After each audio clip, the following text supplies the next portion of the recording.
Assalamualaikum warahmatullahi wabarakatuh. Ibu Reni dan kawan-kawan, izinkan saya untuk menyampaikan hasil penelitian yang telah dilaksanakan dikaitkan dengan mata kuliah masyarakat dan kebudayaan kota. Judul penelitian ini adalah perilaku dan tantangan dalam pemanfaatan makanan sisa layak konsumsi secara kolaboratif menuju masyarakat berketahanan pangan di Kota Depok. Secara singkat, dalam abstrak, penelitian ini didasari data dari BPS, Badan Pusat Statistik tahun 2001 yang menyebutkan bahwa angka kemiskinan Kota Depok berada pada angka 2,58% dari total penduduk. Itu artinya bahwa ada sekitar 6 ribuan penduduk Kota Depok yang masih mengalami masalah atau hambatan dalam hal pemenuhan kebutuhan, terutama kebutuhan dasar terkait dengan pangan. Di sisi lain, ada sebuah kondisi yaitu budaya berupa gaya hidup masyarakat kota yang melakukan pemborosan yang berujung kepada ditimbulkannya sampah makanan. Sampah makanan ini terutama adalah sisa makanan atau sisa bahan-bahan pembuat makanan yang ujungnya menjadi sebuah sampah. Atas dua kondisi ini mendorong saya untuk mendalami lebih kritis untuk menganalisa terkait dengan perilaku masyarakat kota dalam pengelolaan makanan sisa dan kemudian pola konsep secara kolaboratif dalam pembuatan makanan sisa tadi dikaitkan dengan ketahanan pangan di Kota Depok. Penelitian ini dilakukan dengan pendekatan metodologi kuantitatif dengan melibatkan sebanyak 50 responden untuk pengunjung atau konsumen rumah makan dan juga pengelola dari 25 rumah makan yang diambil sebagai sampel di sepanjang Jalan Margonda Raya di Kota Depok.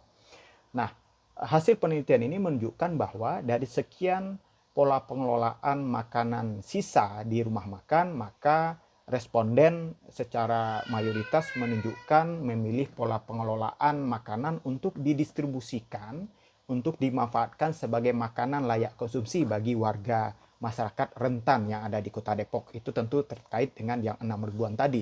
Sedangkan konsep pengelolaannya itu dilakukan secara kolaboratif, itu disetujui oleh masyarakat, yaitu melibatkan masyarakat dan pemerintah daerah dalam hal pengelolaan sehingga tujuan menghubungkan dan mengelola makanan sisa tadi dari rumah makan, dari pengunjung, dari konsumen tadi dikaitkan dengan penerima itu dilakukan secara sistematis dan terstandar.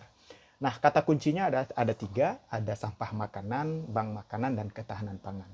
Secara lebih rinci, pada pendahuluan tentunya ini bergerak dari kekinian perayaan Hari Pangan Internasional pada 16 Oktober 2022, beberapa hari yang lalu, yang mengambil tema tentang Leave No One Behind, artinya jangan tinggalkan siapapun. Artinya penegasan secara global dikaitkan dengan kondisi krisis pangan dunia hari ini yang dipicu oleh krisis iklim, krisis perperangan, dan juga hubungan bencana, kondisi bencana yang terjadi di beberapa daerah. Sedangkan ini juga dunia masih dipengaruhi oleh kondisi COVID tentunya.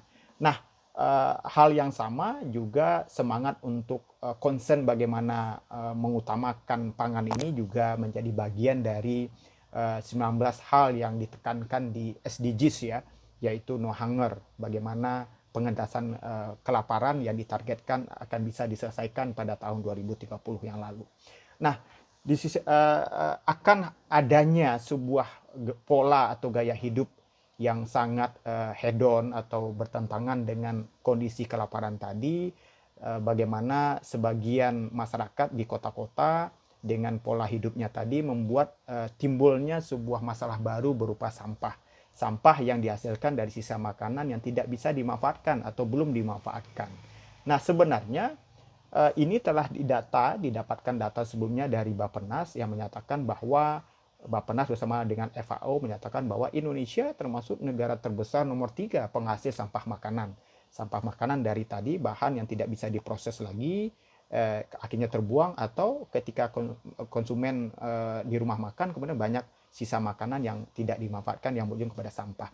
Dan Indonesia itu sebagai bagian dari negara yang sangat besar ternyatanya. Dan khusus untuk Depok itu juga didapati angka bahwa sekitar 69.000 kilogram sampah organik, sampah yang dihasilkan dari makanan. Ini menjadi sebuah keprihatinan di saat Kota Depok juga secara kebijakan pemerintah melakukan upaya untuk bagaimana masyarakat yang prasejahtera dilakukan bantuan ada di saat krisis pangan hari ini di masa pandemi ini ya. 6 ribuan tadi disampaikan di atas tadi secara singkat. Oleh karena itu adanya permasalahan ini kemudian menjadi sebuah dasar bagi saya untuk melakukan sebuah penelitian. Metodologinya tadi disampaikan secara kuantitatif, melibatkan 25 rumah makan dan 50 responden. Kategori rumah makan dikategorikan menjadi 4, ada rumah makan Padang sebanyak 5 rumah makan Sunda 3 rumah makan, warung Tegal ada 4, sisanya adalah rumah makan umum yang menyediakan menu. Nah, pengambilan sampelnya dilakukan sejak bulan September hingga bulan Oktober 2022 yang lalu. Metode yang dipakai adalah data yang diambil dari responden kemudian dianalisa lebih tajam, kemudian diambil juga studi perbandingan literatur dari berbagai studi jurnal yang terkait dengan pemanfaatan sampah makanan dan juga bank makanan. Nah, dalam hal hasil dan pembahasan ini menarik bahwa dari 4 kategori rumah makan tadi didapatkan bahwa mayoritas sisa makanan itu adalah nasi ya, dan kemudian diikuti oleh lauk dan sayur. Dalam hal ini yang menjadi catatan bagi peneliti adalah bagi rumah makan yang dalam pola penyajian juga menentukan sisa dari makanan ya.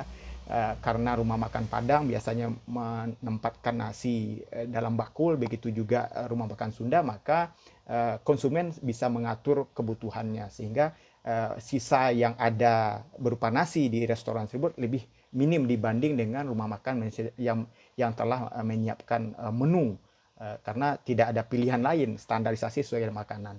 Nah, ini mendorong timbulnya sisa makanan.